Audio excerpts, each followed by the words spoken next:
नमस्कार, आदाब एंड सत श्री अकाल टू ऑल माय फ्रेंड्स। मन तो सच्चा है जी, थोड़ा कच्चा है जी। जी हाँ, आप ठीक समझे। आज हम बात कर रहे हैं माइंड के। माइंड को कैसे कंट्रोल करें, माइंड की फितरत क्या है, क्योंकि कहते हैं ना कि मन जीते जगत जीत। तो जगत जीत कैसे बने, तो आज मैं doctor Renu Vandana, doctor and counsellor, इस बारे में ही आपसे चर्चा करने वाली हूँ। सबसे पहले मन की फितरत क्या है उसके बारे में जानते हैं।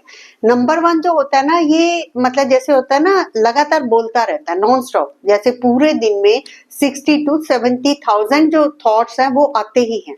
और सेकंड नंबर पे होता है कि जब भी बोलता है ना 90% तो उसको नेगेटिव ही बोलना है, यानी कि उल्टा ही बोलना है। सपोज जैसे कोई हमारे यहाँ आ रहा है, वो लेट हो गया तो तुरंत आएगा कि एक्सीडेंट ना हो गया हो, ऐसे।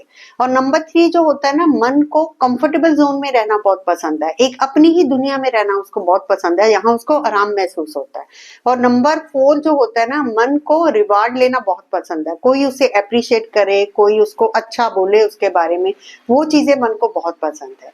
और पांचवें नंबर पे होता है वो जल्दी बोर हो जाता है, कोई भी काम जो करता है ना उसको कुछ चेंज चाहिए होता है, तो वो उसके अंदर बोरियत आ जाती है।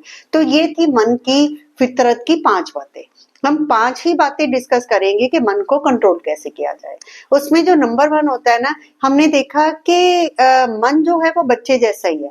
तो बच्चे को कंट्रोल करने के लिए पेरेंट जो होते हैं वो बहुत स्नेह से, बहुत फ्रेंडली उसके साथ हैंडल करते हैं। तो उसी तरह हमें भी करना है, यानी कि तुरंत रिएक्ट नहीं करना, सोच समझ कर मतलब हमें इसके साथ डील करना है। और नंबर टू होता है ना कि जैसे मन जो कहता है ना नहीं करना, तो हफ्ते में 1 या 2 बार हमें वो चीज करनी ही है। सपोज कोई वॉक करने का मन नहीं कर रहा है एक दिन, या योगा का नहीं काम करना, तो हमें वो चीज करनी है, क्योंकि मन भी एक मसल जैसे ही होता है, इस तरह से वो एक स्ट्रॉन्ग बिल्डअप होता है, तो वो चीजें हमें करनी है।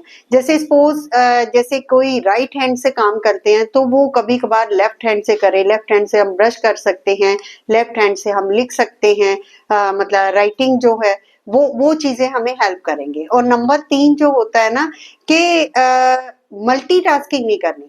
कई बार जो मल्टीटास्किंग होती है ना, वो बहुत ज्यादा डिस्टरबेंस क्रिएट करती है, जैसे कहते हैं ना बच्चा चंबल जाता है, तो वो हमें नहीं करनी है।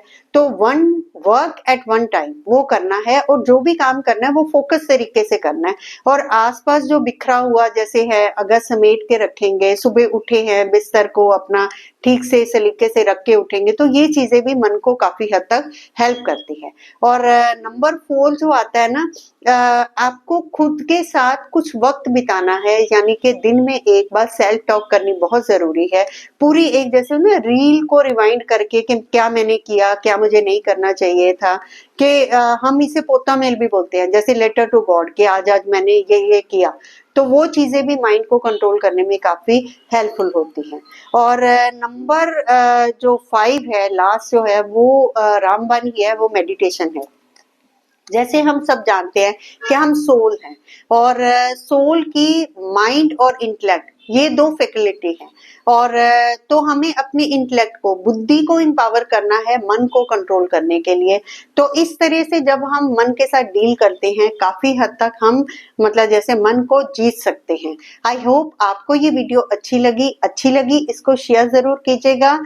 चलो हम सब मिलकर अपने मन को जीतने का प्रयास करते हैं। Thank you so much. Have a nice day.